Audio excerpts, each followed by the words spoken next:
Mutual funds team of experts हैं, उनको बहुत सारे एडवांटेजेस हैं हमारे मुकाबले। तो ऑन एन एवरेज या तो हमारा रिटर्न म्यूचुअल फंड से थोड़ा खराब रहेगा या थोड़ा बेटर रहेगा, बट ऑन एन एवरेज हमारा रिटर्न, अगर हम खुद भी इन्वेस्टिंग करें अच्छे से सीख के, तो हमारा रिटर्न म्यूचुअल फंड्स के आसपास ही होना चाहिए, उसके आसपास ही होगा। क्योंकि अगर we are aiming to outperform industry experts by a huge margin, तो हमारे एक्सपेक्टेशन सही नहीं होने वाले हैं। तो अगर हम रिजल्ट्स की बात करें तो आपका रिजल्ट म्यूचुअल फंड के बराबर ही होगा। अगर मैं म्यूचुअल फंड की बात करूं, वहां एक टीम ऑफ एक्सपर्ट्स हैं, 10, 20, 50 रिसर्च एनालिस्ट हैं, मैनेजमेंट से सीधा मिलते हैं, सालों का अनुभव है। तो मैं अगर ये सोच रहा हूं कि मैं 4 किताब पढ़ूंगा और मैं उन 20 लोगों की टीम से ज्यादा रिटर्न अपने लिए ले आऊंगा, तो ये कंसिस्टेंटली होने वाला नहीं है। फिर मैं गलत सोच रहा हूं। हम ये सोचेंगे कि हम इंडिविजुअली स्टॉक पिक करेंगे और टीम ऑफ एक्सपर्ट्स को कंसिस्टेंटली बीट करेंगे। कभी एक आध साल बीट करना अलग बात है, कंसिस्टेंटली बीट करेंगे नहीं होने वाला है। डायरेक्टली खुद इन्वेस्ट करके म्यूचुअल फंड्स को डिफीट करना, सच बोलूं, होने वाला नहीं है। शुरू के कुछ साल तो बिल्कुल होने वाला नहीं है।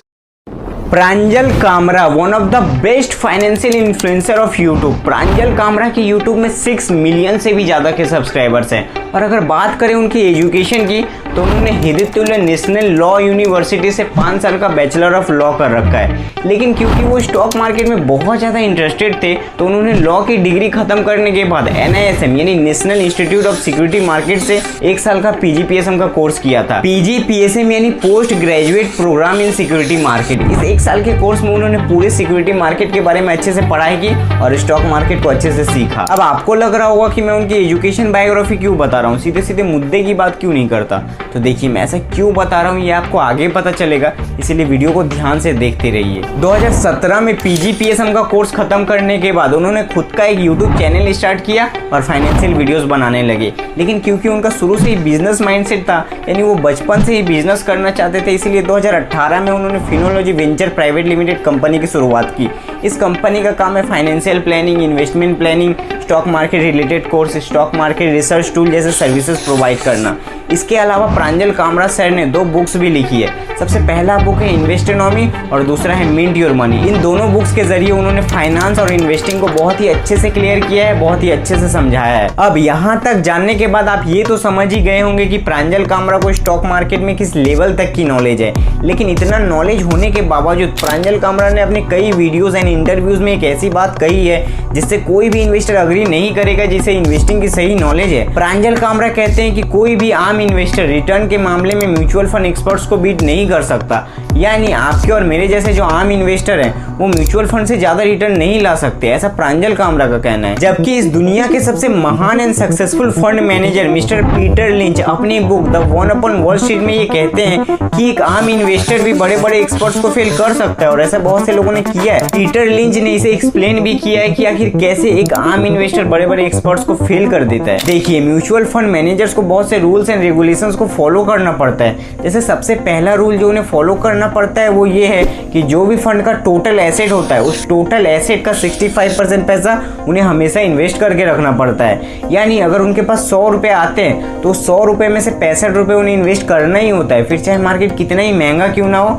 उन्हें मजबूरन कंपनी के शेयर्स को महंगे में खरीदना पड़ता है। और वहीं जब मार्केट क्रैश हो जाता है, जब अपॉर्चुनिटी होती है कि अच्छी कंपनीज के शेयर्स को सस्ते में खरीदा जा सके, उस वक्त उन्हें उल्टा कंपनी के शेयर्स को सस्ते में बेचना पड़ता है। क्योंकि जो फंड के इन्वेस्टर्स होते हैं वो डर से अपने यूनिट्स को रिडीम करने लगते हैं, जिसके कारण फंड मैनेजर को मजबूरन कंपनी के शेयर्स को सस्ते में बेचना पड़ता है। यानी अगर आप देखेंगे तो फंड मैनेजर कंपनी के शेयर्स को खरीदता है महंगे में और बेचता है सस्ते में, जिसके कारण उनका रिटर्न भी बहुत ज्यादा नहीं आ पाता। लेकिन वहीं जब हम खुद से इन्वेस्ट करते हैं तो हम पे कोई रिस्ट्रिक्शन नहीं होता, हम जब चाहे कंपनी के शेयर्स को खरीद सकते हैं और जब चाहे कंपनी के शेयर्स को बेच सकते हैं। दूसरा प्रॉब्लम जिसके कारण म्यूचुअल फंड मैनेजर्स बहुत अच्छा रिटर्न नहीं ला पाते, और वो प्रॉब्लम है ओवर डाइवर्सिफिकेशन। जी हाँ, म्यूचुअल फंड मैनेजर्स अपने रिस्क को कम करने के लिए 50 से 100 कंपनीज में पैसा इन्वेस्ट करते हैं, जिससे उनका रिस्क तो कम हो जाता है लेकिन रिटर्न भी बहुत ज्यादा कम हो जाता है। देखिए, diversification is good but over diversification is bad. जब आप बहुत ज्यादा कंपनीज में अपना पैसा इन्वेस्ट करते हैं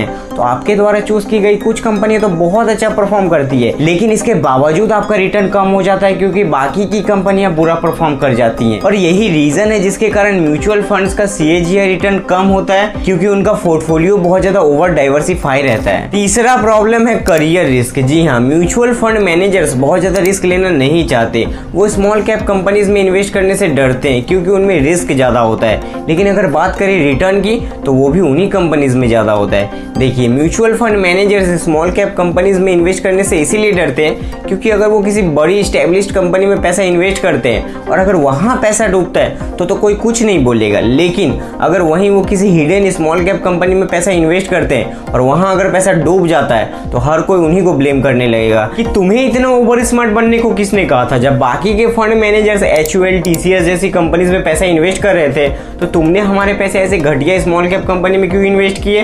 तुमने हमारे साथ फ्रॉड किया है, हमारे पैसे डुबाए, फ्रंट रनिंग किए और ऐसी बहुत सी एलिगेशन जो इन्वेस्टर द्वारा फंड मैनेजर पर लगाए जाते हैं, जिसके कारण फंड मैनेजर को अपनी नौकरी से हाथ धोना पड़ता है। इसीलिए कोई भी फंड मैनेजर ये नहीं चाहता कि वो ज्यादा रिस्क लेकर अपनी नौकरी गंवा दे और यही रीजन है जिसके कारण ज्यादातर फंड मैनेजर्स सिर्फ बड़ी बड़ी कंपनीज में पैसा इन्वेस्ट करते हैं और सेफ खेलना पसंद करते हैं, जिसके कारण उनका रिटर्न भी कम हो जाता है। यानी अगर मैं आपको एकदम सीधा सीधा कहूँ तो म्यूचुअल फंड मैनेजर्स पे बहुत से रेगुलेशंस होते हैं, करियर का रिस्क होता है, जिसके कारण वो चाह कर भी बहुत अच्छा रिटर्न नहीं ला पाते। लेकिन वहीं जब हम खुद से इन्वेस्ट करते हैं तब हम पे कोई रेगुलेशन नहीं होता, कोई प्रेशर नहीं होता। हम जब चाहे जितना चाहे स्मॉल कैप कंपनीज में इन्वेस्ट कर सकते हैं और जब चाहे कंपनी के शेयर्स को बेच सकते हैं। हमें पूरा फ्रीडम होता है और इसी फ्रीडम का फायदा उठाकर बहुत से लोग रिटर्न के मामले में म्यूचुअल फंड एक्सपर्ट्स को बीट कर देते हैं। और आप और हम भी अगर सही से इन्वेस्टिंग करते हैं तो हम भी म्यूचुअल फंड एक्सपर्ट्स को बीट कर सकते हैं। मैं अक्सर ये देखता हूँ कि बहुत से लोग ये कहते हैं कि इस दुनिया के सबसे महान and successful investor mister Warren Buffett के करियर का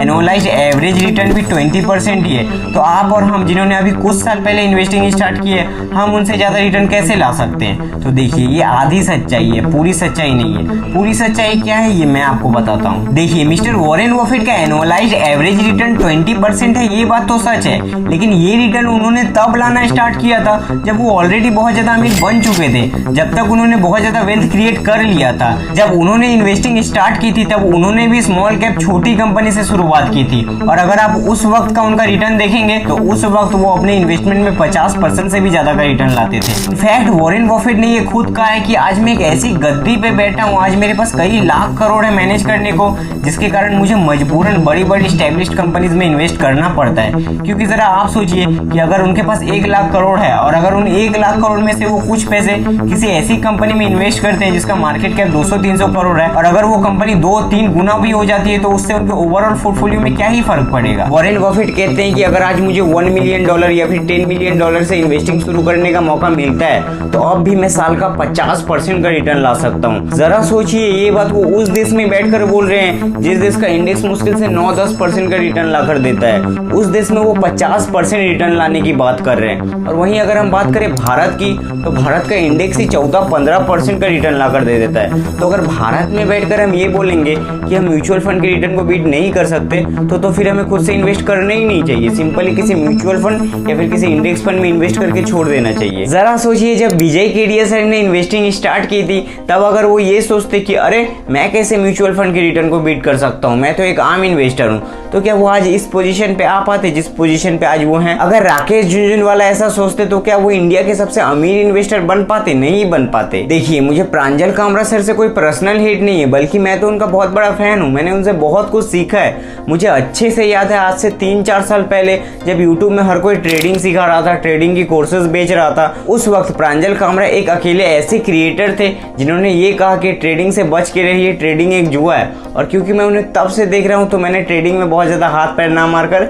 इन्वेस्टिंग को ही अच्छे से सीखा। तो प्रांजल कामरा सर को हेट करने का तो कोई मतलब ही नहीं बनता, लेकिन हाँ, इसका मतलब ये नहीं कि वो जो भी बोलेंगे हम उसे ब्लाइंडली फॉलो करेंगे। देखिए, कई बार आपको खुद का भी दिमाग लगाना चाहिए, नहीं तो आप जिंदगी में बहुत ज्यादा आगे नहीं बढ़ पाएंगे। उम्मीद करता हूँ कि ये वीडियो आपको सही लगा होगा और अगर हाँ तो इस वीडियो को लाइक कर दीजिए, चैनल को सब्सक्राइब कर दीजिए, क्योंकि इस तरह के इन्वेस्टिंग रिलेटेड वीडियोस मैं इस चैनल पे लाता रहता हूँ।